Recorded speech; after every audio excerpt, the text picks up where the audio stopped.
Well, country celebrating 28 years of freedom and democracy today under the theme Consolidating the Democratic Gains. It's a celebration, of course, of the transition from apartheid to democracy in 1994. To help us reflect more on this is the founder and executive director of the Polisee space, that's Policee,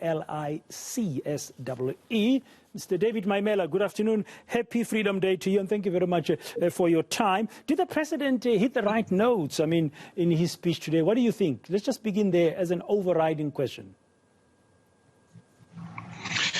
Yeah, look, I think that the president, of course, made some good impressions on South Africans and the road that we have traveled so far.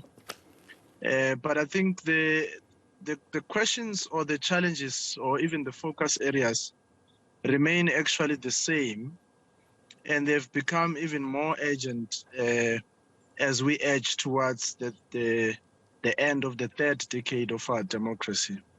Is the fact that, the starting point for reflecting on almost 30 years of our democracy and freedom is the fact that in South Africa, we have succeeded in great measure to actually develop political institutions. So developing our political democracy, our political governance system, the political parties, the institutions such as parliament, putting together a constitution, which is the supreme framework upon which all these political processes actually take place. So we have done that a lot, developing the state. I think we've done a lot in crafting and developing the state, although at the moment, of course, there are some challenges of reversals.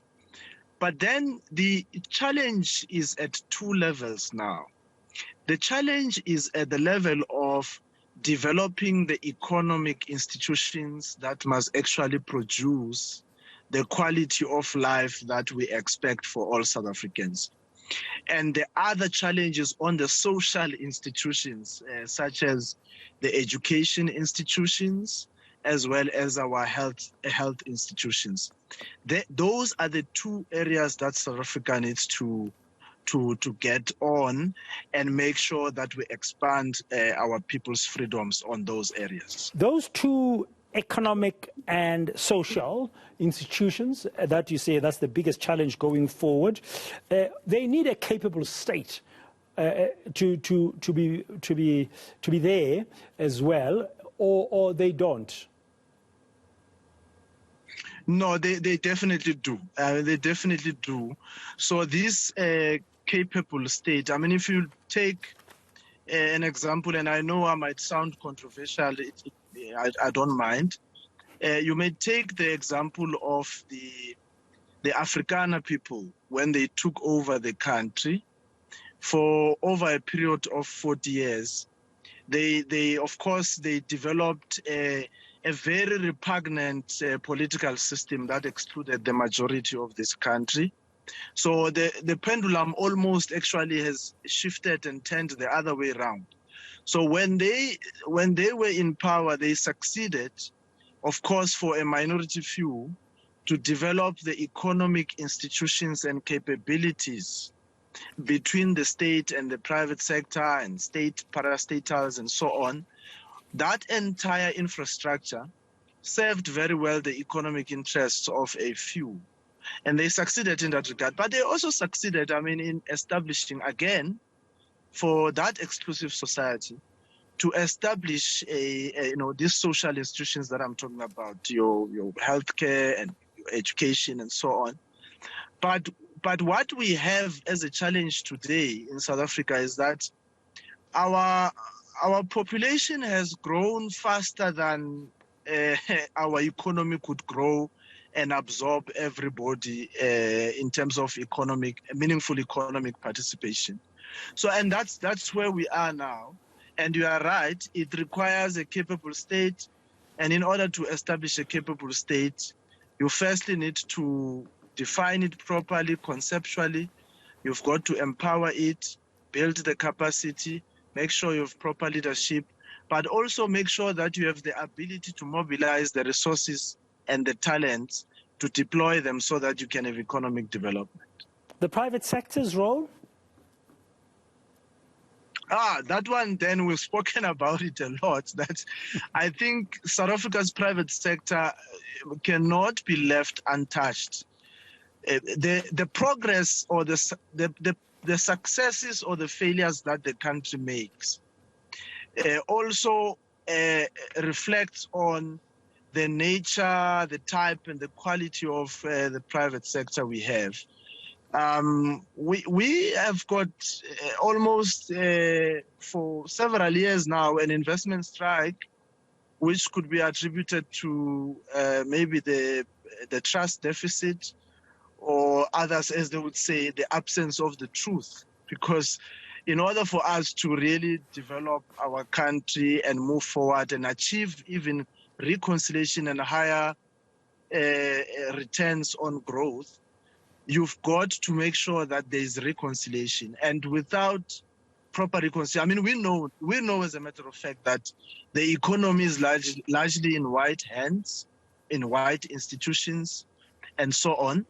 And in order for us to make, progress on the economy, you've got to get all these areas working in a cohesive manner so that we can produce the outcomes that we want. But without that, we can't rely entirely on foreign direct investment. We've got to have our domestic investors trusting on the state, trusting on government, trusting on our leaders, trusting on our laws, trusting on our policies, so that we can be able to produce those outcomes. Yeah, well, you've said in answering your first question that politically the institutions are in place. We've managed that as a country over the last 28 years, but the challenges are social and economic. And you say now we need everybody on board. So we need to bring everybody on board so we are rowing together in one direction. But the president today, making reference to the fact that we are far from achieving the vision espoused in the Freedom Charter. Now, I printed a copy of the Freedom Charter earlier and I started reading it again to remind myself of all its clauses, from the preamble, from the first clause, the people shall govern, right to the last one, there shall be peace and friendship. And some of these clauses speak to nationalization, for example, taking over ownership. That's kind of language that might drive away private sector participation in achieving economic freedom for the country and prosperity. No, Dan, I don't believe in that. I think that all countries have a mixed economy, to be honest. I mean, on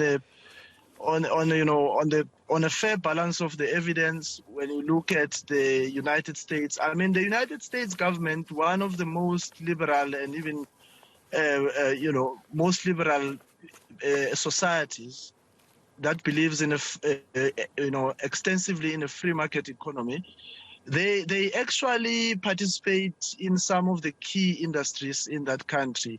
The energy sector, you do find the state there. And so I don't believe that. In fact, by the way, when you look at the UK, when you look at the Scandinavian countries and some of the countries in Europe, they actually continue to have an interest. The state continues to have an interest in for instance, having a proper public healthcare system, a proper transport system which is heavily subsidized, and all of that. So, and a proper public schooling system, including public higher education and so on. So there is no country. You go to Russia, you find the same thing. You go to China, you find the same thing.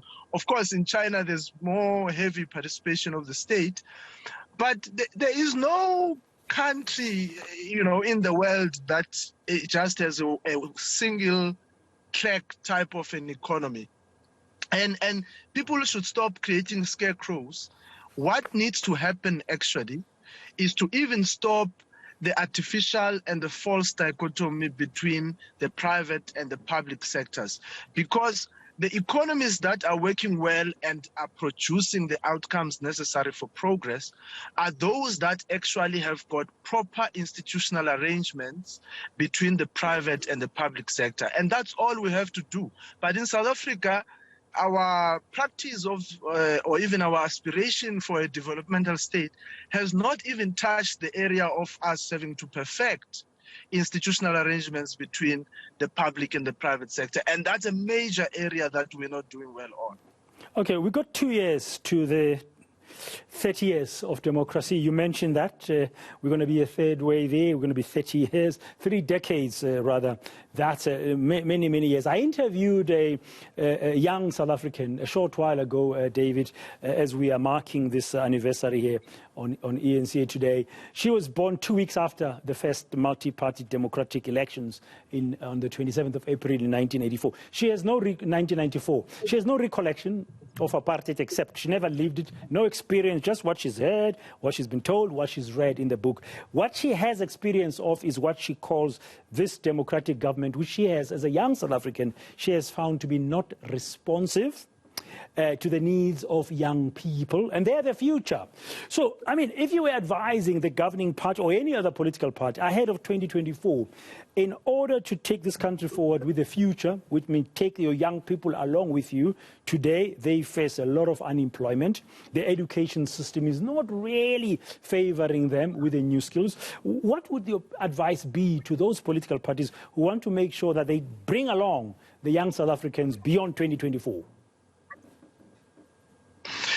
Well, the starting point is to understand that history is quite a dynamic process. There are continuities and discontinuities. I mean, for instance, the young people, they are normally called colloquially or in the streets, they are called AMA 2000s. Those kids that are born after 1994, they actually continue to face different forms of oppression, racism, and exclusion, which were actually existent even before 1994, actually. And that's why you had some of them responding to those continuities of racism and exclusion, structural racism,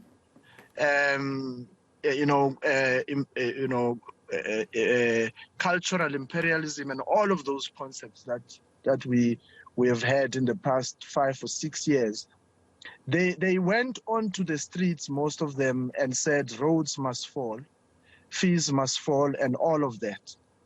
Now these are not many students who actually sat for many years under apartheid, but they can understand the continuities that I'm talking about.